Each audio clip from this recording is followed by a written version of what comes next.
Namaskar, I'm Ashok Vyas, and today, as you see below me, the theme is related to the situation in the valley after abrogation of Article 370. To set the tone, I'll just mention while we, as Indian Americans as well as India, is observing Azadi Ka Amrit Mahotsav, how this Azadi has played out for Kashmiri Pandits, and what is it that is still bothering them.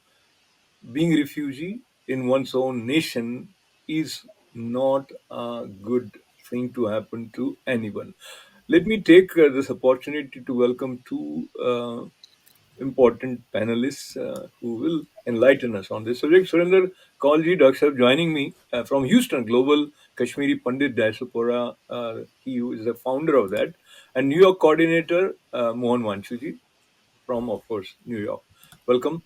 As we begin, everyone was excited. Many people felt that this Article 370 is not going to go away. But when that happened, it was a sense of relief. But that relief also came with a lot of expectation. So when you look back, Dr. Kaul, how do you feel? Are you satisfied in terms of what we under Modi government managed to achieve after Article 370 was abrogated? First of all, very good afternoon, good evening to all your viewers. I'm Surendra Kaul from Houston.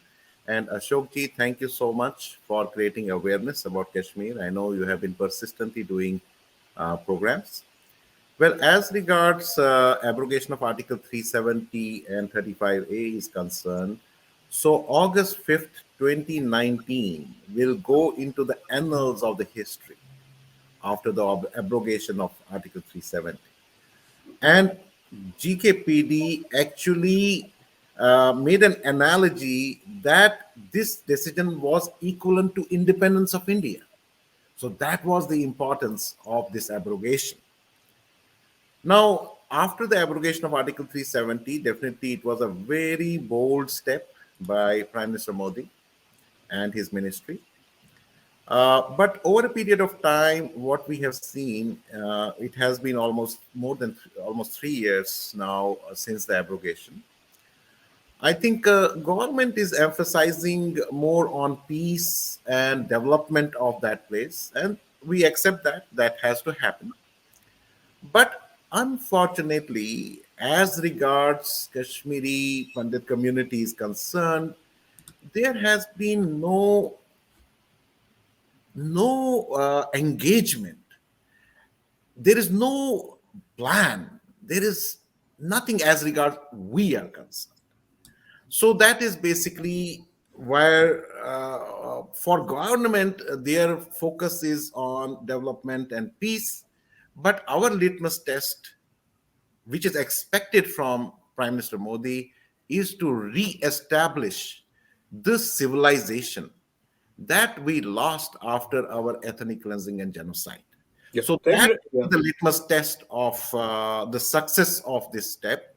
So that is my observation and my take, Ashokji. Absolutely. So we'll continue because this is the key to what we could expect, and that initial, if I say, excitement is not there with that intensity. Yet people feel this step definitely has made a lot of important changes. And Mohanji, while we heard from Prime Minister, a lot of development works were initiated in the valley, and we have seen pictures of some tourists coming back. But of late, we have also started witnessing target killings of Kashmiri Pandits again, unfortunately. Uh, and I'll just connect with Dr. Kaul's statement that Kashmiri Pandits are not engaged with the government. What do you think could be the reason? Is it the lack of initiative on the part of government, or collective sort of proactive steps on the part of Kashmiri community to build that sort of engagement with the government? So, first of all, Ashokji, thank you very much for inviting me to the show, and Dr. Surendra Kaulji to the show. Welcome, everyone. To answer your question, let me kind of take you back to about 3 years back, since the article was abrogated. We had high hopes that a lot of changes will happen, because now the same laws of India apply to the state of Jammu and Kashmir as well. So we were very hopeful that, with the abrogation, the speed at which the Kashmiri Pandits would return back to their homeland would be kind of speeded up. Unfortunately, that did not happen. We are still hoping that we will be able to go back to our homeland sometime very soon.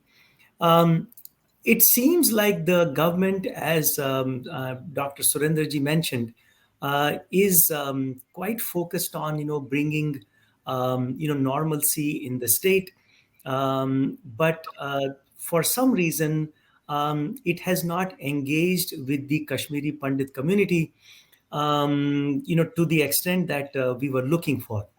The Kashmiri Pandit community has been raising its voice rather, very fiercely, at times, and letting the government know that we are very unhappy being in exile for 33 years and not being able to go back to the homeland. The communication has been made to the government many times, but for some reason, the government is not stepped up in such a way that the return of the Kashmiri Pandits could be speeded up to the valley.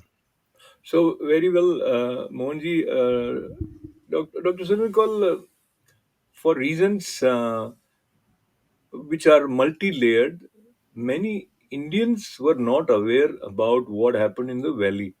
But gradually that awareness has started spreading, and in that context, your inspiration, I would say, and initial push to Vivek Agnihotriji and the Kashmiri Files movie did very well in that direction. A lot of people are now more in sync with the plight of Kashmiri Pandits than what they were, say, 5 years ago. But there are some people who probably lack the kind of empathy which you would expect from any human being. That also became clear after the Kashmir files came. Now, when this awareness and this momentum is generated, if we use the term, how to capitalize on it. So, I would say a movie is a movie, yet it has succeeded in making people aware uh, with lot of emotions. So how collectively voice or whatever action should be taken for the rehabilitation process to start happening. And I'll quickly mention that the decision of the government that anyone outside of Jammu Kashmir now can buy land, and that was supposed to overall help in the normalcy process, which also I think is going to take time. Overall, your observation and thoughts on this? Ashokji, you're absolutely right. It took the Kashmir files to awaken the conscience of Indians and Indian diaspora. And not only that, even globally from all ethnicities and all over the globe, it did awaken the conscience of humanity. But the problem is that what we call as the ecosystem. Now, the prevailing ecosystem in India for last 70 years have been so proactive where they did not allow our voice to emerge, especially after our genocide and ethnic cleansing. Now, you see the amount of machinery that was working to keep this whole story under the rug, that nobody knew what happened that a whole community had to leave its ancestral home of thousands of years and nobody knew it. So imagine the agencies who have been working. Now, once the Kashmir files, our story came out, now, these very agencies became very active and they started distorting. This is a propaganda movie. This is this movie. This has some ulterior motives, not realizing that there have been hundreds of movies which has been made on Kashmir after our genocide and ethnic cleansing. So these shameless people feel proud that our genocide and ethnic cleansing were whitewashed on all these movies. But once our story came up, they started attacking the credibility of this movie. Having said that, that's why we have to work very hard. There are still the remnants of those systems which are prevailing in India, and our battles are manifold. We are having battles, we have to fight battles against the government also, because the government agencies are also distorting some of their officials. They say, oh no, this was not because of the faith that they had to leave, this was a law and order problem. So we lack honesty, we lack that clarity that whatever happened happened because of our faith. And you see the amount of battles that we as a small minuscule community are fighting. And the biggest problem is that we don't constitute a vote bank. That is why we have to continue to awaken the conscience of India for right thing to happen. And that pressure will build up that pressure with the corridors of power, and basically things will happen. I'm pretty positive they will, people of India will make government to do things. So that is my observation on that, Yeah. Ashok.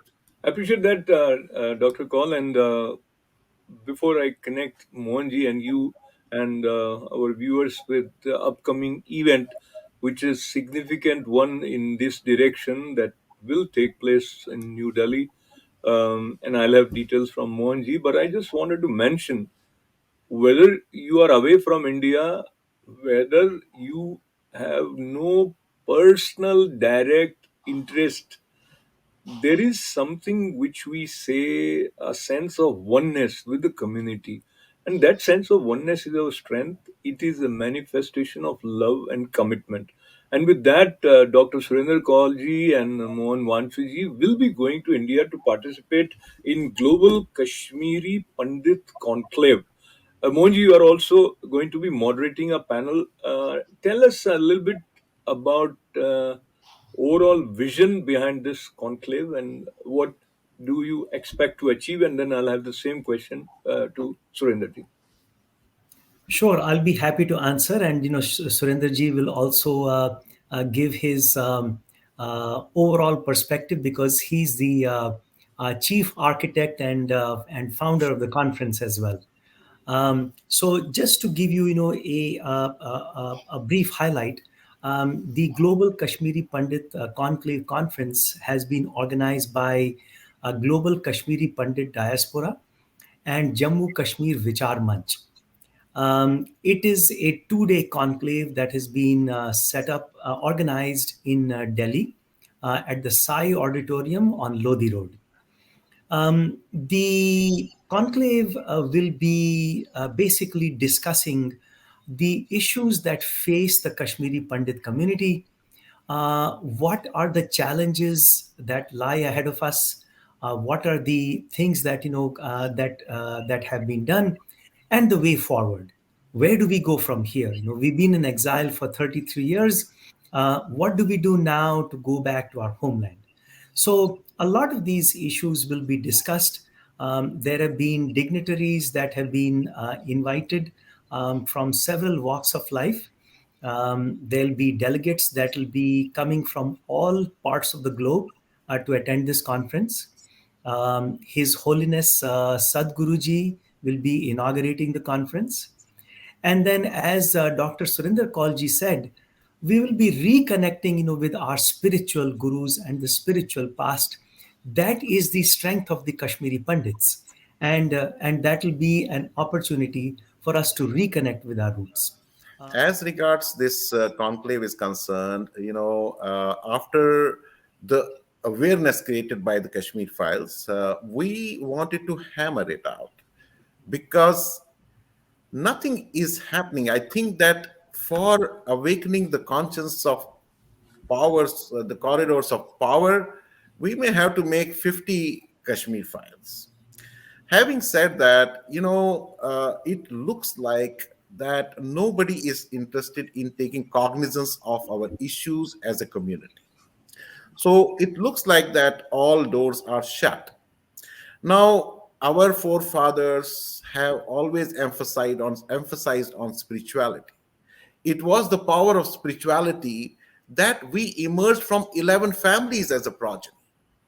So we are in the same status, and right now, even after we emerge after 11 families, now this whole progressive community who has contributed immensely in the development of the erstwhile state and nation is at the verge of extinction. And this is not bothering anybody's conscience. That is why normally in our conclaves, we invite ministers, we invite cabinet ministers, we invite political people. But for the first time, once we saw that there is nothing happening, just word of sympathy is happening, but lacking action, we decided that we'll go the spiritual way. And that's why we invited His Holiness the Sadguruji for inaugural session of this, because we want to emphasize on spirituality. And side by side, also one of the objectives of this conclave is that non-Kashmiri Pandit community speak on our behalf, because we are not the vote bank. We have to become force multiplier. So this is one of the objectives of that. And our subsequent programs will happen in ground zero in Kashmir. Now we have done enough of things outside ground zero, but now we will be focusing on Kashmir. And perhaps we were supposed to do this conference in Kashmir, but because of the COVID situation, we were not sure which way it will go. So now our engagements will happen by ourselves in Kashmir. That's our ground zero. There are multiple issues which comes to our mind, Mohanji, when we look at the situation in the Kashmir. But have you heard from other fellow Kashmiris who are in exile, who have either tried to rehabilitate or have visited the valley, and any anecdote from those who have recently been to valley, Mohanji? Sure. So the Kashmiri Pandit community is really longing to go back to its roots, in the homeland. There have been Kashmiri Pandits who've been scattered all around the globe.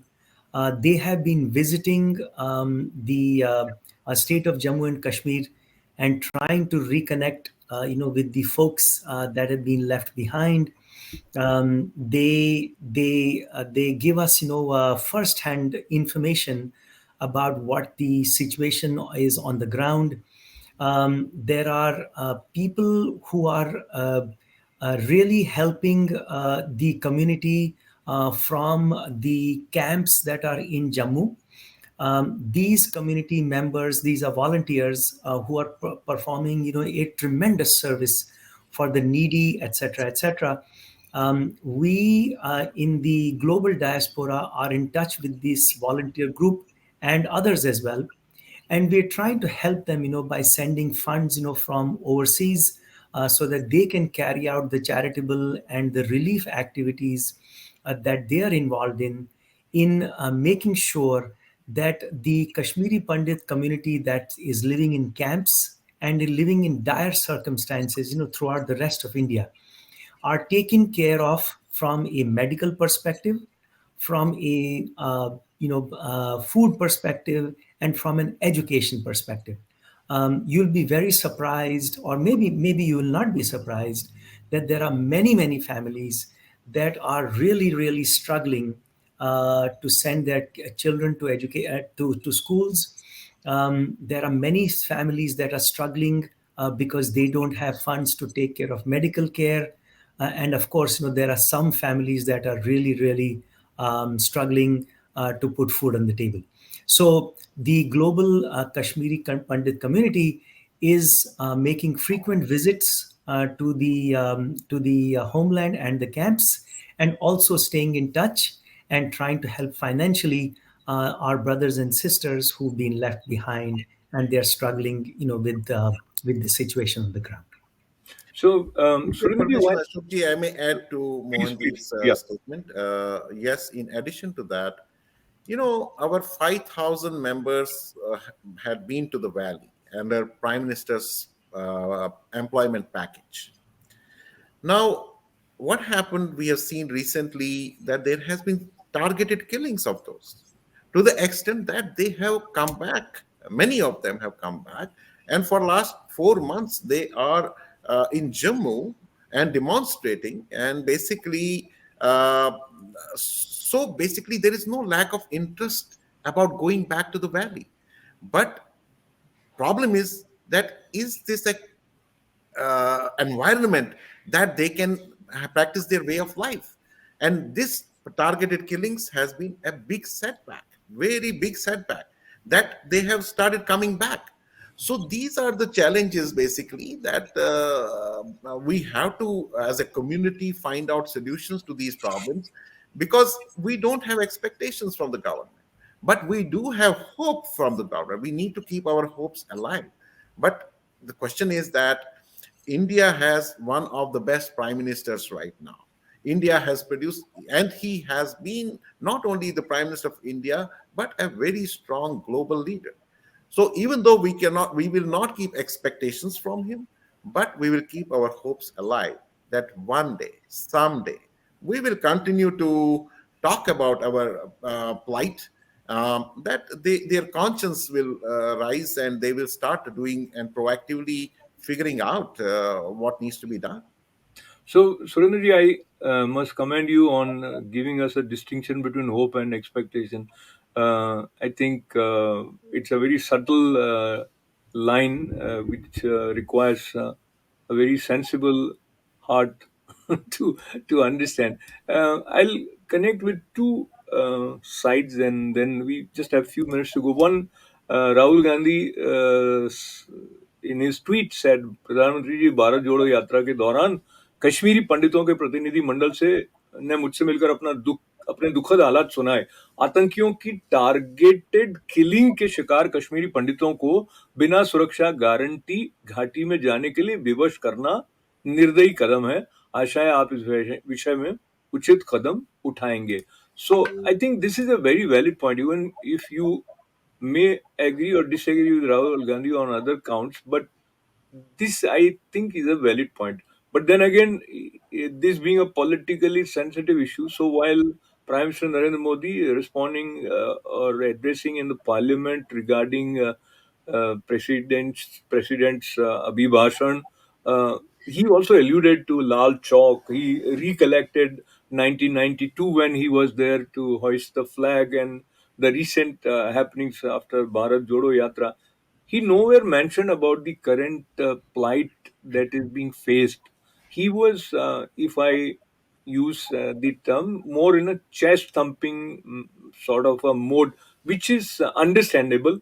And yet, what, even if it is a tiny little thing, which is like, which is going to destroy the harmony in the valley, that needs to be addressed. And how it is being done, maybe he's not speaking about doing something. And as you said, a leader who is kind of respected all over the world. I'll quickly mention one more point, Mohanji, and that is related to the recent that Pannan Kashmir organization have also welcomed the demolition drive in Kashmir, where people who illegally occupied the land, or call it land mafia.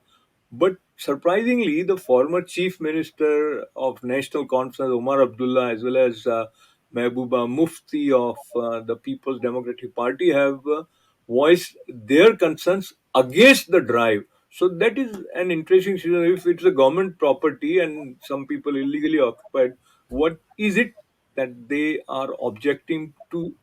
And overall, I'll begin with you, Surendra. Very brief, your response to both. See, Ashokji, last 70 years of governance in Kashmir has been the governance of loot and plunder. There was no accountability, there was no transparency. The political elite was ruling, and in that process they benefited the elite people. They got them all the benefits under the garb of article 370 and 35A. And basically now it has come to the so much extent that every third or fourth person has encroached the lands. So this has to be taken out very strictly and welcome, that whatever is government land and all that stuff, we are struggling to have our land which has been encroached for years. We have had a research, and about 3.5 US billion dollars of money worth our properties, and this thing has been encroached. There is nothing of for that.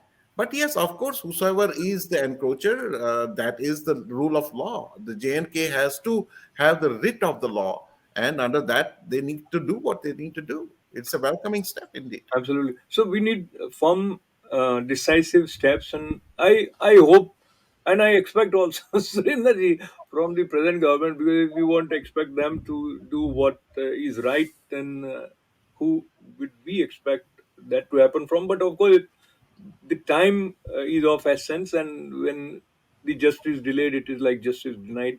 So as we conclude, Mohanji, you are looking forward to being in Delhi, and you'll be moderating a panel that includes some of the top minds currently of India on the issues related to plight of Hindus across the globe, not just in India.